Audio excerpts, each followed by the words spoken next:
Max, I wanted to maybe I'm torturing a metaphor or an analogy or whatever, but I wanted to try it anyway. I always thought of you as a supporter of torture. Yeah, right. In the ratifying conventions for the U.S. Constitution in 1788, one of the big issues that ended up becoming the Second Amendment was the Southern states being freaked out about the fact that during the Revolutionary War, the British had come in and said, any slaves who can escape, we will make you soldiers and we will give you freedom for the rest of your life. And in fact, George Washington actually did that with a very small number of people who had already escaped or who were free blacks from the North. For Washington, it was a much more delicate situation. He was a slaveholder himself. But that set a precedent that freaked out the slaveholders in the South. They were convinced, because Article 1, Section 8 says that the president can call up an army, that if a white Northerner anti-slavery person became president, that he would declare war on somebody, Barbados or something, and call up all the slaves in the South and instantly free them, and that would be the end of slavery. This was the backdoor method to destroy slavery. And so James Madison, in response to this, changed the language of the Second Amendment from in order to secure a free nation to in order to secure a free state, because the militias in Virginia, South Carolina, Georgia, and North Carolina were called slave patrols. So this is what Patrick Henry said at the, and I want to get your thoughts on, is this not the same issue that Israel's dealing with? And this, the outcome of this was the 3/5 rule and the Second Amendment, basically. Right. So he says, Patrick Henry says, this is during the ratifying convention. He's speaking against the Constitution without the Second Amendment amending it. James Madison comes back and says, we'll change the Second Amendment to meet your needs.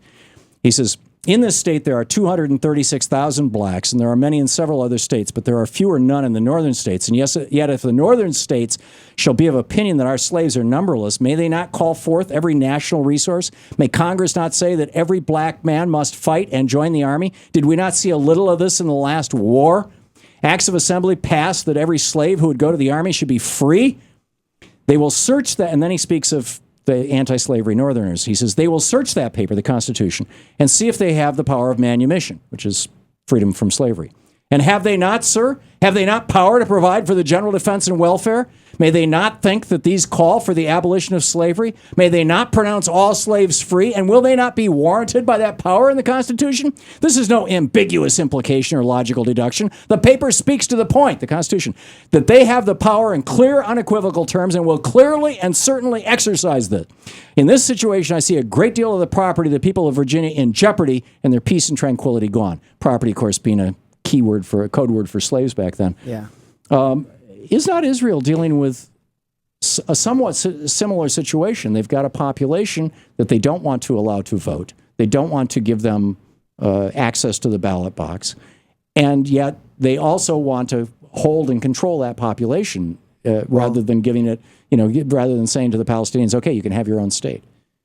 No, I think the second part is a little bit, is a little different. No, and it's more frightening in a way, because you hear Henry describing blacks in the United States as a group of people who are worth less, whose lives are worth less than those of whites, whose bodies are worth less, but whose bodies do have a value because they are required as free labor to be exploited. Right. So they can't be killed or just simply disappeared. For Israel, Palestinians are not needed, they're not wanted, and the goal of the state always has been to do away, to create an area as free of indigenous Palestinians as possible, to establish basically Jews-only zones. And that's why the Gaza Strip, why you're seeing so much intense violence against the Gaza Strip, so much killing. It's because they're just simply not needed. They're not used as labor inside Israel. They're held in a walled-off ghetto and they can't leave. They're not exploited. They are surplus humanity. And so one of the most clever mechanisms put forward by the state of Israel, supported by the U.S. and supported by many liberals in the U.S. to resolve this problem was the two-state solution. The point of the two-state solution is actually not a solution and didn't offer actually a state. What it offered were a series of Bantustans, or ghettos, that would be controlled by an authoritarian Palestinian authority, which would itself be controlled from the outside by the U.S. and Israel, would coordinate its security with Israel, would control the natives, and would be declared a state, so Israel didn't have to take care of the native population, the demographic threat anymore, and they wouldn't campaign to receive a vote in the Israeli Knesset. So the demographic problem would be done away with. A state that has a demographic problem, by the way, is fundamentally racist. And that is very similar to the U.S., the pre-civil rights era U.S. How many people who live in Jerusalem proper, the West Bank, and Gaza, how many people are Jewish and how many people are Arabs? You're talking about 13 million people total between the river and the sea. It's one of the most densely populated areas of land. Okay. And so you got about 2.5 to 3 million people in the West Bank, 2.5 million who are Palestinian, 300,000 Palestinians in Jerusalem. You have 1.5 million Palestinians who are citizens of Israel, but who have less citizenship rights than Israel for reasons I can explain, mainly because they're not Jewish.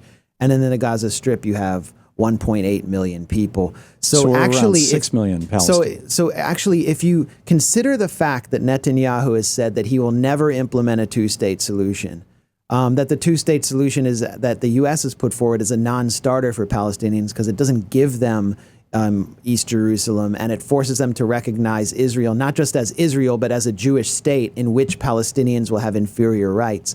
And you consider the fact that the two-state solution is completely dead. Even Obama has said it's dead. So it's not just me, the crazy radical, saying it. Right. Then you have to look at the totality of the land between the River Jordan and the Mediterranean, and then consult the Israeli census, which has found that there are a majority of Palestinians living on that land. So what do you have if not apartheid? And it's not just me saying it.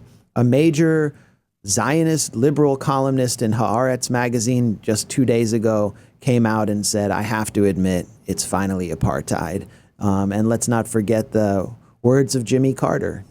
Jimmy Carter's book was called Peace or Apartheid. Right. And I thought it was a soft diagnosis. And he was viciously attacked for it. But he was saying, I'm not saying Israel is an apartheid state. I mean, to me, it was founded as an apartheid state. But to Carter, he was saying it wasn't an apartheid state, but it could be one if Israel didn't sign a comprehensive peace agreement, like a two-state solution. Right. It hasn't done it. It won't do it. Netanyahu has openly declared he won't do it. And Netanyahu's in charge. And the people who are coming next after him, the political element that will take charge, makes Netanyahu look like Mr. Rogers. I mean, Netanyahu is in the hollow center. Makes Netanyahu look like the Syriza party. I mean, the right-wingers in his coalition who are in their 30s and 40s. For example, the deputy foreign minister of Israel, Tzipi Hotovely, she has held hearings in the Knesset on the dangers of miscegenation and had an anti-miscegenation... Of racial interactions. Of romantic interactions between Arabs and Jews. Right. There is a group crusading around Israel, carrying out hate crimes against Palestinians called Lahava. They're the most fanatic, violent extremists, and she called them in to testify before the parliament.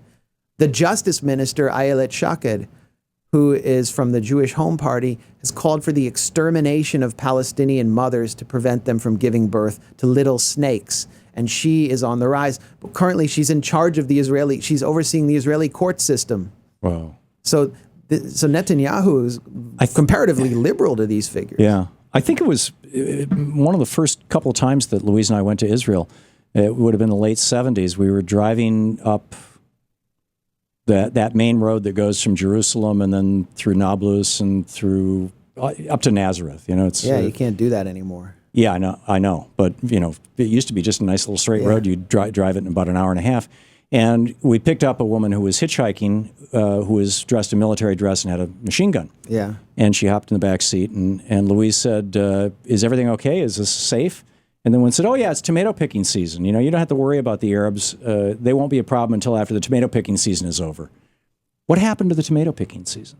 Well, there was a concept in early Zionism, in the socialist era Zionism, called kibush ha'avodah, and it means the conquest of labor. Right. And it means, you dominate labor with Jewish-only businesses and Jewish-only labor, and that's a way to kind of set up the basis for a Jewish-only state or a Jewish state.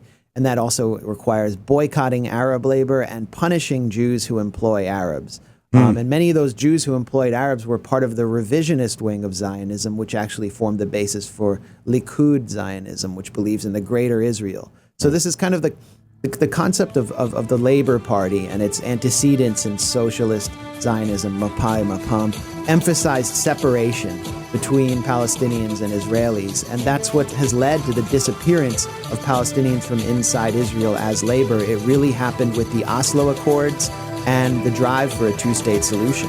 Remarkable stuff.